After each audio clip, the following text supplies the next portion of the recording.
¿Qué tal, chicos? ¿Cómo estamos? Espero se encuentren bastante bien. Vamos a continuar, el día de hoy vamos a continuar con el tema de farmacocinética. Vamos a retomar de manera muy rápida la parte de la absorción para que podamos continuar con la siguiente fase, que es la distribución del fármaco. Recordemos que estábamos viendo farmacocinética, vimos la primera fase que fue la absorción, fue cómo se va absorbiendo el fármaco, cómo atraviesa una membrana biológica.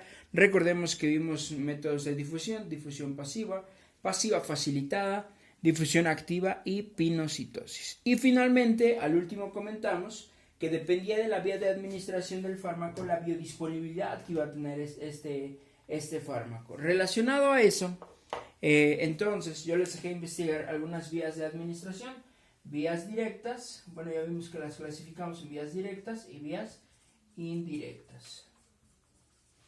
Y depende de la vía, si es una vía directa o si es una vía indirecta. Voy a volverlo a trazar porque parece que ya no se ve. Directas e indirectas. Dependiendo de la vía, dependía también la absorción que se iba a dar el medicamento. Les comentaba yo, si teníamos una vía directa, como por ejemplo la intravenosa, entonces la vía o más bien su absorción iba a ser mucho más rápida. Y si es de vía indirecta, por ejemplo una vía oral, pues bueno, su absorción iba a ser un poquito más lenta. ¿Por qué?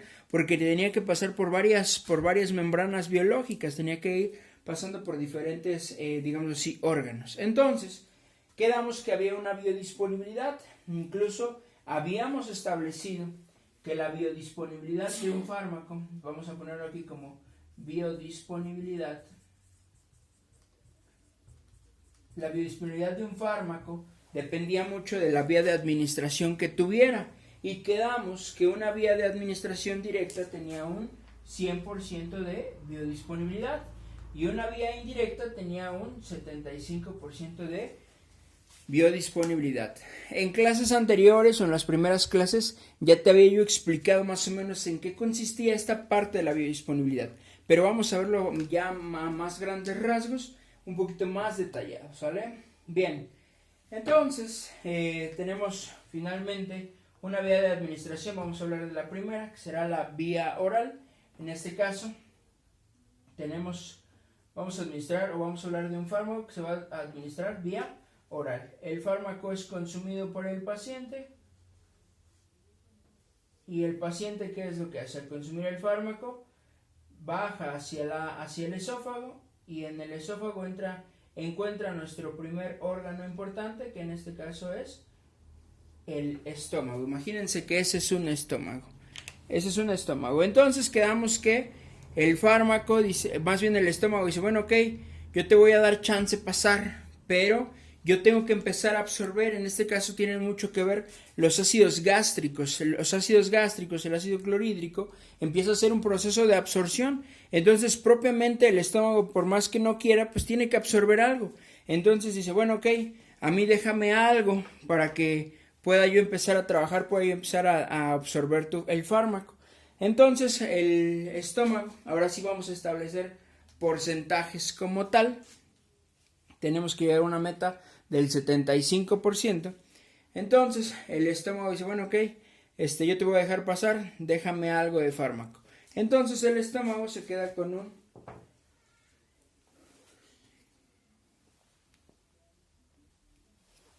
5% del fármaco. El estómago se quedó con un 5% del fármaco, nada más el 5%. Y dices, bueno, ok, ya me dejaste el 5%, no hay bronca, pásale, vas a pasar al yeyuno e ilion, quiere decir al intestino delgado. Tenemos la primera porción del duodeno, quedamos que de ahí tenemos yeyuno e ilion, y ahí tenemos, ¿no? Tenemos nuestro intestino delgado. Entonces el intestino delgado, ¿qué dice? Bueno, ok, yo no te voy a pasar al colon como tal, porque si te pasara al colon sería como si lo estuviéramos excretando, y no queremos que excrete el fármaco, queremos que absorba y llegue finalmente al torrente sanguíneo. Entonces el intestino le dice, bueno, yo te voy a meter al hígado, yo te voy a meter o te voy a absorber para pasarte al hígado, a mí déjame otro porcentaje. Y entonces le dice, bueno, ok, está bien, Entonces el intestino delgado pide otro 5% del fármaco. Una vez que el intestino delgado absorbe el fármaco, entonces este fármaco es llevado hacia otro órgano importante, o el más importante en este caso, hablando del metabolismo, que va a ser el hígado propiamente. Entonces el hígado, absorbe el intestino delgado, absorbe el fármaco y lo mete hacia el hígado. Dato importante del hígado, recuerda que el hígado goza de su propia circulación, que se llama circulación portal. Entonces, el intestino absorbió el fármaco y lo lleva al hígado. Y entonces el hígado, como tal, dice, bueno, ok, ¿sabes qué? Mira, yo soy el órgano más importante, le dice al fármaco. ¿Por qué? Porque finalmente yo te voy a absorber y te voy a meter a la circulación portal. Y esta circulación portal te va a conectar directamente con la cava inferior, y la cava inferior te va a llevar directo al corazón, a donde tienes que ir. Ese es tu objetivo. Por eso vamos a ver la distribución. ¿Quién va a distribuir? El corazón. Entonces, en ese momento dice el hígado. Pero no nada más eso. Aparte de que yo te voy a meter la circulación sanguínea, posteriormente, cuando te vuelvas cuando te empiecen a distribuir, yo te voy a servir como reservorio. Finalmente, yo te voy a guardar parte del fármaco. Ahorita veremos de qué manera.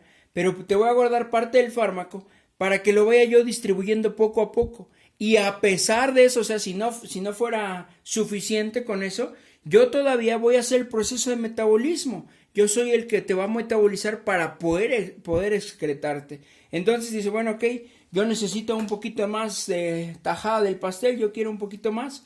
Entonces el puro hígado solito se lleva el 15% de fármaco. Absorbe el 15% de fármaco. Y entonces, una vez que lo absorbió, ahora sí, el hígado lo absorbe, lo mete a la circulación portal. ¿Para qué? Para que llegue propiamente al órgano más importante que nos va a encargar de distribuir el fármaco, que en este caso va a ser el corazón. En este caso, el hígado mete a la circulación portal. La circulación portal, recuerda que se continúa de la vena cava inferior, y la vena cava inferior se conecta directamente a la aurícula derecha, a donde va a llegar todo el torrente sanguíneo. Y entonces, ahora sí, ¿quién se va a encargar de la fase de distribución? ¿Quién va a distribuir el fármaco por todo el torrente sanguíneo, por todo nuestro cuerpo? El corazón, el más importante. Entonces, quiero aclarar que por eso es que un fármaco administrado de manera indirecta, como por ejemplo la vía oral, su biodisponibilidad es del 75%, es decir, al corazón solamente llegó el 75% del fármaco. ¿Por qué no llegó el 100%? Porque tuvo que ir dejando en el proceso de absorción 5% para el estómago, 5% para el intestino, 15% para el hígado. Y entonces ahora sí el hígado lo mete a la circulación, en este caso venosa, para que llegue al corazón. Y ahora sí, el corazón, tú ya me habías mencionado, tú ya me habías platicado acerca de la circulación sanguínea. La vamos a retomar de manera muy rápida. Voy a borrar esto para que podamos hacer el esquema de la circulación. Recordemos que tenemos,